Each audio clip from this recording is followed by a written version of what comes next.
தீர்க்க சுமங்கலியாக இருக்க கேதார கௌரி விரதம். தெரிந்து கொள்ளலாம் வாருங்கள்.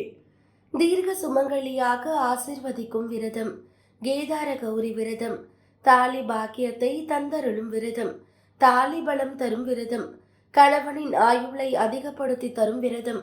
குடும்பத்தில் ஒற்றுமையை மேம்படுத்தி தரும் விரதம் என்றெல்லாம் கேதார கௌரி விரதத்தை போற்றுகின்றனர் பெண்கள்.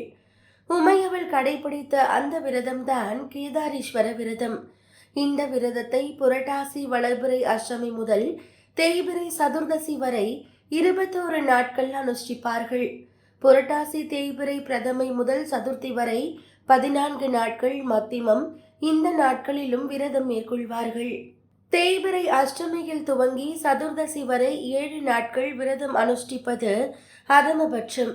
புரட்டாசி தேய்பிறை சதுர்தசி என்று ஒரு நாள் மட்டும் அனுஷ்டிப்பது சாமானியபட்சம் எனப்படும். குறிப்பாக ஐப்பசி தேய்பிறை சதுர்தசியில் தீபாவளி என்றும் இந்த விரத பூஜையை அனுஷ்டிப்பார்கள். மிக மிக முக்கியமாக இந்த நாளில்தான் விரதம் மேற்கொள்வார்கள். மிக மிக முக்கியமாக பெண்கள் இந்த நாளில்தான் விரதம் மேற்கொள்வார்கள். கேதார கௌரி விரதத்தை சுமங்கலிகள் கடைபிடிக்க வேண்டும். ஆற்றங்கரைகளிலும் ஏரி கரைகளிலும் குளக்கரைகளிலும் மண்ணால் லிங்கம் அமைத்து பூஜித்து வந்தார்கள். அந்த காலத்தில் ஆலமரத்தடியிலும் பூஜை செய்து பிரார்த்தனை மேற்கொண்டார்கள்.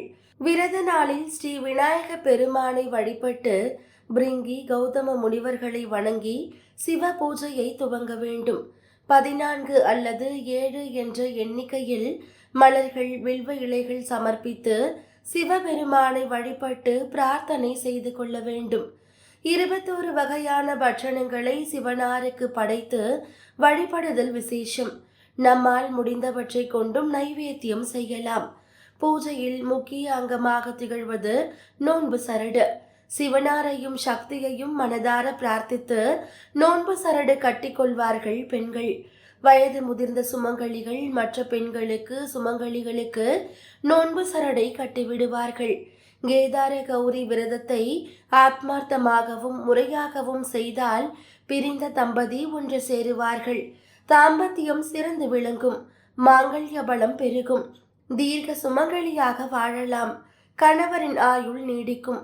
மாங்கல்யம் காத்தருளும் கேதார கௌரி நோன்பு இருந்து சிவசக்தியை வழிபட்டால் நல்லதே நடக்கும் என்று நம்பப்படுகிறது. தமிழ் அஸ்ட்ராலஜி சேனல் நேயர்கள் அனைவருக்கும் எங்களது நன்றி.